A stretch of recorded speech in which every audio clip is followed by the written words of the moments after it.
ఈ రోజున మాట్లాడితే గత పాలకులు మళ్ళీ రౌడిజం చేయడానికో గుండాగర్దీ చేయడానికో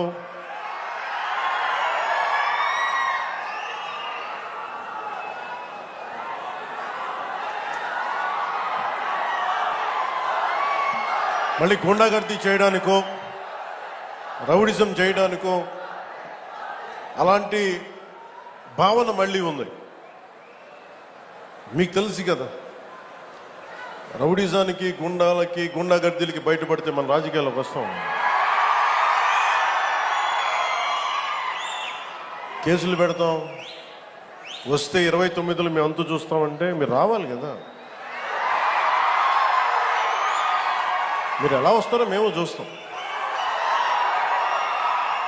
నాకు వారి మీద, వైసీపీ నాయకుల మీద ఈరోజు చెప్తున్నాను, మొదటి నుంచి చెప్తున్నాను, వ్యక్తిగతంగా నాకు ఎవరి మీద కక్ష ఉండదు. మనస్ఫూర్తిగా నా గుండెల మీద ఆత్మసాక్షిగా చెప్తా, నాకు ఎవరి మీద కోపం ఉండదు. కానీ మీరు సగటు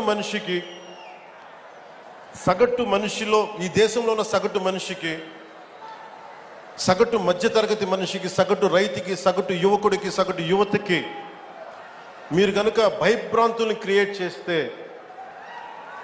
దాన్ని ఎదుర్కొనే కదా ఇక్కడ దాకా వచ్చాం. మీకు 151 సీట్లు వచ్చినప్పుడు కదా, నేను 2 చోట్ల ఓడిపోయినప్పుడు కదా మేము ఎదుర్కొని బలంగా నిలబడింది. అంటే గుండెల్లో ఎంత దమ్ము ఉండాలి, రక్తంలో ఎంత వేడి ఉండాలి మీలాంటి వాళ్ళు తట్టుకోవాలంటే. నాకు తెలిసిన సినిమాల నుంచి వచ్చిన వాడిని, సినిమాలో డైలాగులు చెప్పను నేను. కుత్తుకలు కోసేస్తాం, మిడకాయలు కోసేస్తాం అంటే కోయడానికి మేమేమన్నా చొక్కా ఇప్పి చూపిస్తామా?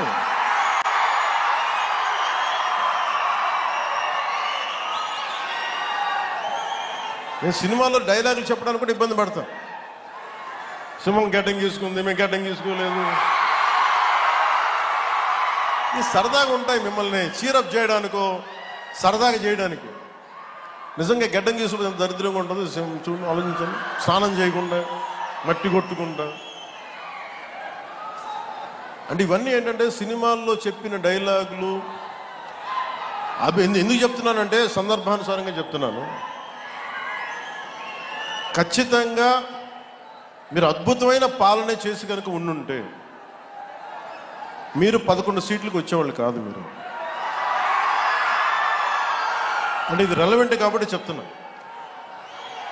ఇది కక్ష తీర్చుకునే ప్రభుత్వం కాదు. ఇది తప్పులు చేస్తే శిక్షించే ప్రభుత్వం ఇది. అలాంటిది అంటే ఇది ఎందుకు చెప్తున్నానంటే మీకు వినండి, మళ్ళీ అరవండి. మీ ఉత్సాహాన్ని కాదండి, మీరు వినండి. అంటే మీరు అరుపులు అరుచుకుంటూ వెళ్ళిపోతున్నారు, వాళ్ళేమో బెదిరిస్తూ ఉన్నారు, కోస్తామంటున్నారు. మళ్ళీ మీ ఎర్ర జెండా శక్తి తెలియదు వాళ్ళకి. మీ గుండెల్లో ఉన్న ఆ వేడి రక్తం గురించి తెలియదు వాళ్ళకి. అంటే కడుపు కాలి ఉన్నవాడికి కష్టపడి పనిచేద్దాం అనుకున్నా మళ్ళీ తిరిగి కోపం తెప్పించుకోండి. పని చేసుకుని తల ఉంచుకొని పని చేసుకుంటూ వెళ్ళిపోతున్నాం.